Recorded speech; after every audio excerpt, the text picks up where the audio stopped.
Assalamualaikum warahmatullahi wabarakatuh.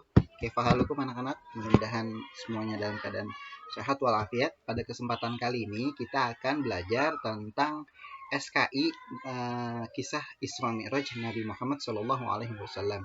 Kebetulan kita saat ini sudah berada pada bulan Rajab. Nah, kebetulan juga peristiwa tersebut terjadi pada bulan ini, yaitu pada bulan Rajab. Buka buku kalian halaman 82 sampai 84 ya. Kemudian saya akan bacakan secara ringkas buku tersebut. Kalian simak dan beri garis bawah hal-hal yang wajib dan hal-hal yang perlu kita ingat. Oke, siap ya? Bismillahirrahmanirrahim. Latar belakang Isra Mi'raj. Menjelang Isra Mi'raj, keadaan Nabi Muhammad sangat susah. Orang kafir sudah berani menyakiti Nabi setelah meninggalnya paman Nabi, yaitu Abu Thalib bin Abdul Muthalib. Lalu kemudian 3 hari setelahnya Nabi Muhammad kehilangan orang yang beliau sangat cintai, yaitu istri beliau, yaitu Sayyidah Khadijah. Jadi selang 3 hari setelah pamannya meninggal, istrinya meninggal. Nah, sehingga Nabi itu saat itu sangat berduka. Begitu juga kaum muslimin merasa sangat sedih sekali. Meski begitu, Nabi Muhammad tidak pernah menyerah, tidak mudah menyerah. Beliau semakin giat dalam berdakwah. Semakin giat beliau berdakwah, semakin banyak pula tantangan yang beliau hadapi. Dalam keadaan demikian, Allah Subhanahu wa taala mengutus malaikat Jibril untuk menjemput beliau.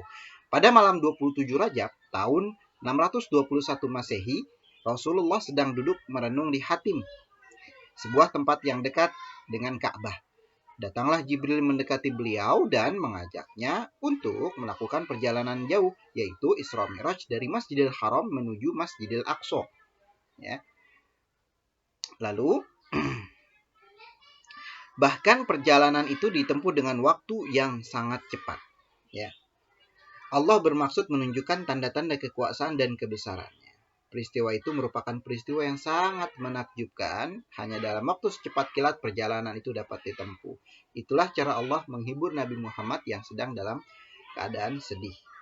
B. Peristiwa Isra Mi'raj. Arti Isra Mi'raj adalah perjalanan Nabi dari Masjidil Haram di Mekah menuju Masjidil Aqsa di Yerusalem. Jadi ada dua pengertian. Yang pertama, Isra artinya perjalanan Nabi dari Masjidil Haram ke Masjidil Aqsa di Palestina atau Yerusalem. Yang kedua, ada Mi'raj, perjalanan Nabi dari Masjidil Aqsa di Yerusalem atau ke Palestina melanjutkan ke langit ketujuh, ya, Sidratul Muntaha. Ya, jadi Isra Mi'raj perjalanan Nabi dari Masjidil Haram ke Masjidil Aqsa lanjut ke langit ketujuh atau Sidratul Muntaha. Tapi kalau Isra-nya aja, ya, perjalanan Nabi dari Masjidil Haram ke Masjidil Aqsa. Kalau Mi'raj-nya aja dari Masjidil Aqsa ke langit ketujuh. Tapi kalau Isra Mi'raj secara lengkap dari Masjidil Haram sampai ke langit ketujuh, ya. Peristiwa ini, ya, dijelaskan dalam Al-Qur'an surat Al-Isra ayat 1, ya. Surat Al-Isra ayat 1 yang berbunyi Bismillahirrahmanirrahim.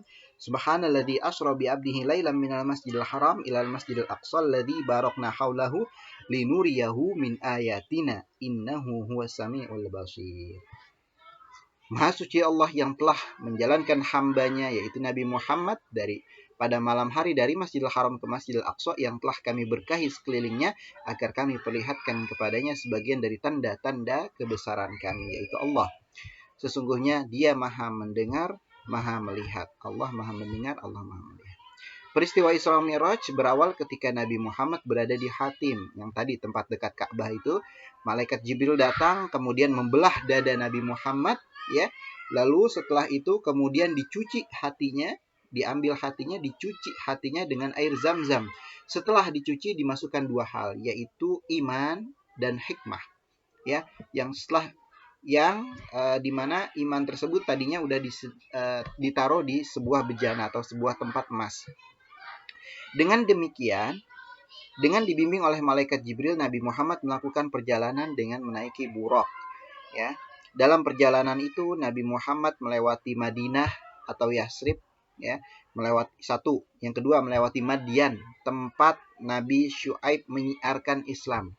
Yang ketiga melewati Tursina, tempat Nabi Musa menerima firman Allah Subhanahu wa taala. Dan yang keempat, Nabi Muhammad melewati Bethlehem, tempat Nabi Isa dilahirkan. Dalam perjalanan tersebut, Nabi berhenti sejenak dan melaksanakan sholat sunnah 2 rakaat di Madinah. Dan Nabi menjadi imam bagi nabi-nabi sebelumnya.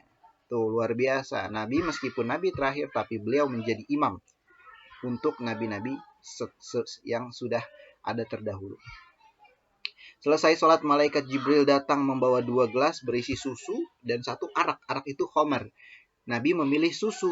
Kata malaikat Jibril, engkau di atas fitrah. Seandainya engkau memilih arak, kalau memilih khamar atau alkohol itu, niscaya akan sesat umatmu. Kemudian Nabi Muhammad dan malaikat Jibril naik ke langit. Ya, sampai di langit mau ditahan sama penjaga langit. Siapa itu? Gitu. Siapa kamu? Kata malaikat Jibril, saya Jibril. Terus siapa yang bersama kamu yang kamu bawa? Beliau adalah Muhammad Rasulullah. Ya, kemudian malaikat Jibril ditanya lagi, apa dia telah mendapat panggilan? Artinya panggilan dari Allah ya. Jibril menjawab, ya, dia telah mendapat panggilan.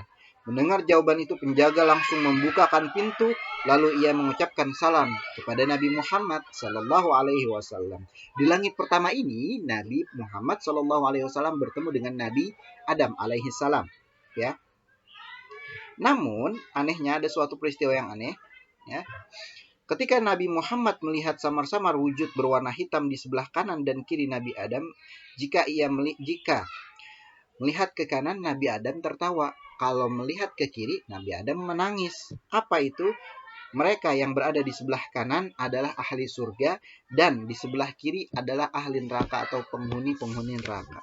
Makanya tadi kalau melihat kiri nangis. Lalu selanjutnya Nabi Muhammad dan malaikat Jibril melanjutkan perjalanan ke langit kedua. Di sini Nabi Muhammad bertemu dengan Nabi Isa dan Nabi Yahya. Digarisin tuh, langit kedua ketemunya Nabi Isa dan Yahya. Lalu di langit ketiga, Nabi Muhammad bertemu dengan Nabi Yusuf. Di langit keempat, Nabi Muhammad bertemu dengan Nabi Idris alaihi salam. Di langit kelima, Nabi Muhammad bertemu dengan Nabi Harun alaihi salam. Di langit keenam, Nabi Muhammad bertemu dengan Nabi Musa. Di langit ketujuh, Nabi Muhammad bertemu dengan Nabi Ibrahim alaihi salam yang sedang bersandar di Baitul Maqmur. Dari langit ketujuh, Nabi Muhammad akan naik ke Sidratul Muntaha, yaitu sebuah pohon yang rindang. Dari pangkalnya, dari bawahnya itu mengalir 4 sungai, 2 di surga dan 2 di luar surga. Disinilah Nabi Muhammad melihat wujud asli malaikat Jibril. Kan tadinya biasanya menyerupai aja. Kalau ini melihat wujud aslinya malaikat Jibril. Kemudian Nabi Muhammad melanjutkan perjalanan menuju mustawa seorang diri. Apa itu mustawa? Yaitu tempat untuk bertemu dengan Allah. Ya, untuk bertemu dengan Allah seorang diri, karena malaikat Jibril nggak bisa nemenin. Ya. Lanjut. Di hadapan Allah, Nabi Muhammad menerima perintah untuk mengerjakan sholat 50 kali sehari semalam. Setelah mendapat perintah tersebut, Nabi Muhammad turun hingga langit ke-6 dan bertemu dengan Nabi Musa. Beliau menyarankan Nabi Muhammad supaya minta keringanan. Hal itu disebabkan umat Nabi Muhammad, ya, kayak kita ini tidak akan kuat mengerjakan perintah 50 kali sholat sehari. Akhirnya Nabi Muhammad kembali menghadap beberapa kali, ya, hingga akhirnya Allah memberikan keringanan sholat menjadi 5 kali dalam 1 hari semalam. Ya.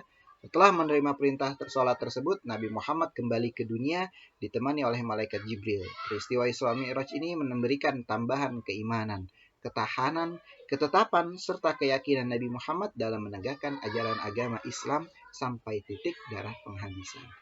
Ya, itu saja materi kita kali ini. Latihannya sudah saya sertakan di Google Classroom. Ya, terima kasih. Kalau ada yang kurang paham dari penjelasan saya pada kesempatan kali ini, silahkan WA saya pribadi ke Pak Guru. Nanti saya akan jawab. Terima kasih. Assalamualaikum.